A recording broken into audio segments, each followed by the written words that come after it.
Hello everybody, welcome back to Ghostly French Toast, and today we're doing a lore video, and this lore video is on Sinh, the slumbering dragon, but also the sunken city, Shilva. So, enough dawdling around, and let's dive on in.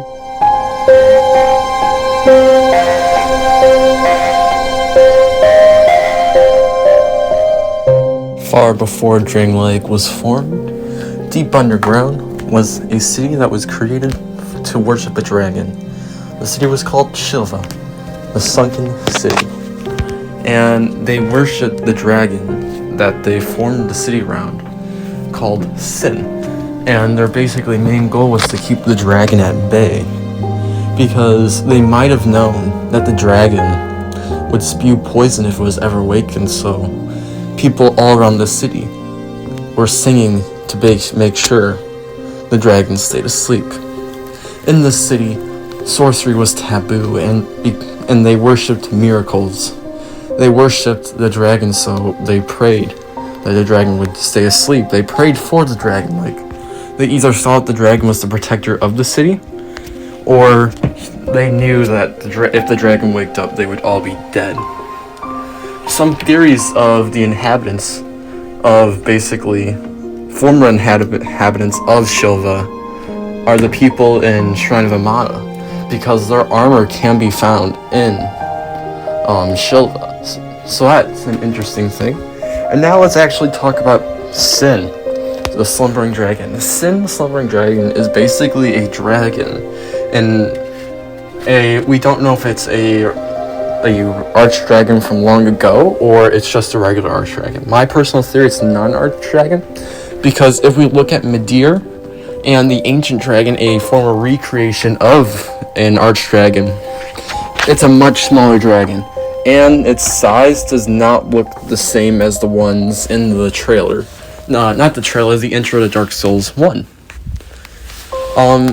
So my personal theory, it's a far descendant, something like the wyverns and I know there's another one, the basilisks, all them, descendants of arch dragons, serpents, all those. The thing that made Shilva's Sinh special is that he stored a ton of poison in his body, and he was sleeping. And my personal theory is, if he waked up, he would have spilled poison all over the city. So that's why they're worshipping to him. But the problem, a main concern, is someone had to place the poison in the body, because if you look at the spear that you get from Sin's Bossel, it says that the poison was placed in his body. But who would place that in his body? I think that we may have an answer that's outside the boss room and another boss. One of the daughters of the Abyss, one of the daughters of Abyss, basically something that we know in all the cities that take place for Ilium Lois, Broom Tower, Vendrick, and Drang Lake. They all had one of the children of the Abyss, and their main goal was to get revenge for what they did to their father, Manus. So I feel like that's a very important thing to take in consideration. They want to bring humanity down for killing their father. What better way to do it is by putting poison into a dragon that, if it woke up, it would basically kill everyone. So I feel like the child of Dark basically put sorry, it's been a long day. They put the toxic in the dragon. Another thing to take in consideration is how she can summon Velstad. I always thought this was interesting, and this made some few theories. Velstad might have came from Shilva. Alright, this may seem far-fetched, man. This may seem pretty far-fetched. But we see something to take in consideration. We never hear that Velstad is actually a born child of a pureborn, I don't know what you want to call it, a pureborn of Vendrick and Nashandra. And we know that Nashandra was basically trying to seduce Vendrick into attacking the giants and all that. and that's how Nashandra brought Drang Lake to ruins, and was not really the Bride of Ash and Bryn Tower. She didn't really bring it to Ash, but she corrupted Raim and turned him into the Fume Knight. So something I take to consider with all these DLCs is that the entire story was basically darkness getting its revenge for what we did as the main character in Dark Souls Remastered 1, whatever you want to call it, in Yartori's to the Abyss DLC, for killing Manus. That's basically the entire plot of the DLCs and the base game.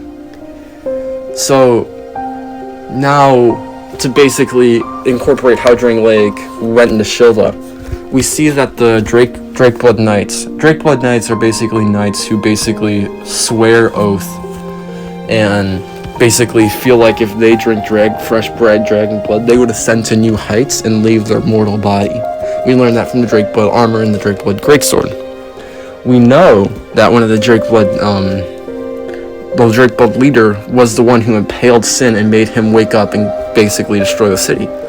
But the thing is, he was actually carrying a ring, and this ring had the crest of Drang Lake. So that basically tells us how Drang Lake has basically been invading multiple countries, or whatever you want to call it, countries, kingdoms, there we go. Multiple kingdoms. They invaded the Giants, they invaded Green Tower, they tried to get the Iron Scepter, and they invaded Shilva to try to get one of the parts of the crown to try to break the undead curse. And we know that Vendrick knows how to break the undead curse, because if you go into the flashback scene, he's the one who reunites the crown. So that's something to take into consideration too.